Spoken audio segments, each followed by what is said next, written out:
Hello sir. Hi అండి. తేజ అని మా అక్క వాళ్ళ అబ్బాయి ఓ సార్. రీసెంట్ గా 10th అయిపోయిందని విన్నాను సార్. అవునండి. పర్సెంటేజ్ ఎంత వచ్చింది సార్? 60% మేడం. ఓ 60% అంటే మంచి మెరిట్ స్టూడెంట్ మేడం. అవును సార్. ఇంకా వాడు చదివినట్టే. వీడు చదివించినట్టే.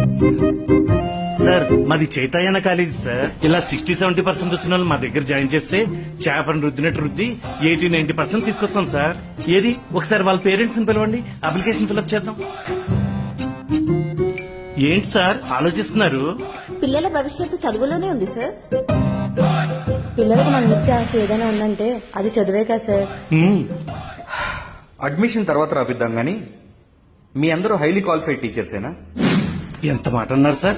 మేడం గారు MBA 98%, ఈ మేడం గారు MCA 92%, నేను బీటెక్ సార్ 98%. అయితే మీ అందరూ హైలీ క్వాలిఫైడ్ టీచర్స్ అన్నమాట. అవును సార్. మీరు ఎక్కడ చదువుకున్నారు సార్? మరేమో అప్పట్లో ప్రైవేట్ స్కూల్స్ లేవు కదా సార్, గవర్నమెంట్ స్కూల్లోనే చదువుకున్నాం. అంటే గవర్నమెంట్ స్కూల్లో చదువుకున్న వాళ్ళందరూ హైలీ క్వాలిఫైడ్ టీచర్స్ అన్నమాట. I'm right? మరెందుకు సార్ గవర్నమెంట్ స్కూల్ ప్రమోట్ చేయరు? గవర్నమెంట్ స్కూల్స్ ఎక్కడ ఉంటాయో తెలుసు కదా సార్. ఊరికి చివరన 5-10 ఎకరాల్లో కడతారు. అంత చివరన ఎందుకుంటాయో తెలుసు కదా.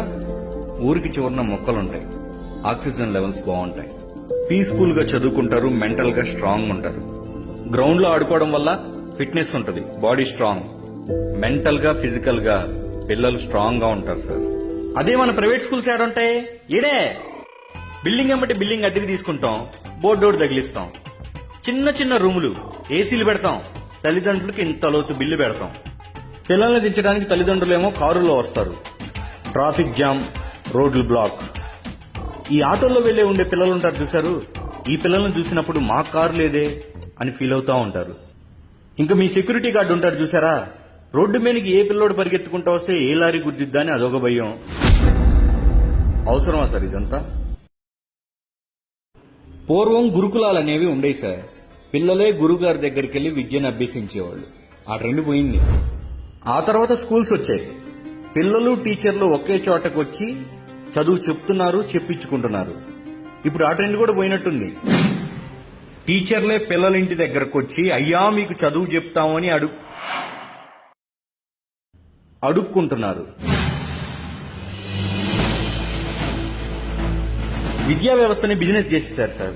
ఏంటి 100 మంది పిల్లల్ని జాయిన్ చేస్తే కారా, 50 మందిని జాయిన్ చేస్తే స్కూటీ, 10 మందిని